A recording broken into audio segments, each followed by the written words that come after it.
নমস্কার, আমি রানী। আজ পশ্চিমবঙ্গের রাজনীতিতে একাধিক গুরুত্বপূর্ণ ঘটনা। জিটিএ শিক্ষক নিয়োগ দুর্নীতি মামলায় সিবিআই তদন্তের অনুমোদন দিয়েছে রাজ্য সরকার।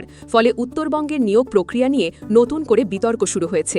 টিচার রিক্রুটমেন্ট স্ক্যামে প্রায় 400-র বেশি টিচারকে অবৈধভাবে নিয়োগ করা হয়েছিল।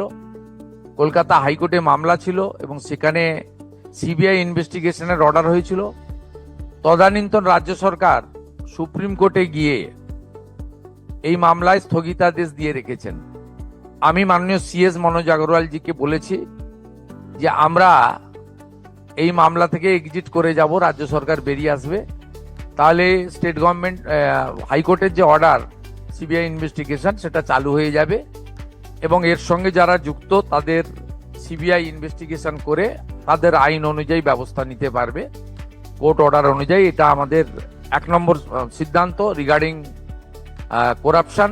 অন্যদিকে রাজ্যের ডিটেক্ট, ডিলিট অ্যান্ড ডিপোর্ট অভিযানে শতাধিক সন্দেহভাজন অবৈধ অনুপ্রবেশকারীকে আটক করা হয়েছে এবং সীমান্তে নজরদারি আরও জোরদার করা হয়েছে।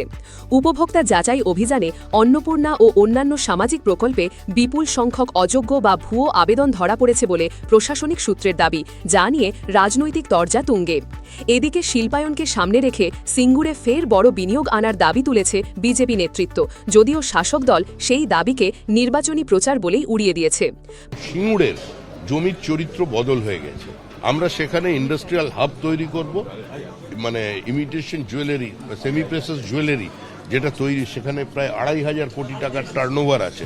তাদের পাশে সরকার দাঁড়াবে, সেখানে একটা হাব তৈরি হবে। আমাদের লক্ষ্য একটাই, যে পশ্চিমবঙ্গে ভারী শিল্প নিয়ে আসা। পাশাপাশি বীরভূমে কাটমানি অভিযোগকে কেন্দ্র করে উত্তেজনা ছড়িয়েছে, যা রাজ্যের দুর্নীতি ও আইন শৃঙ্খলা পরিস্থিতি নিয়ে নতুন করে প্রশ্ন তুলেছে।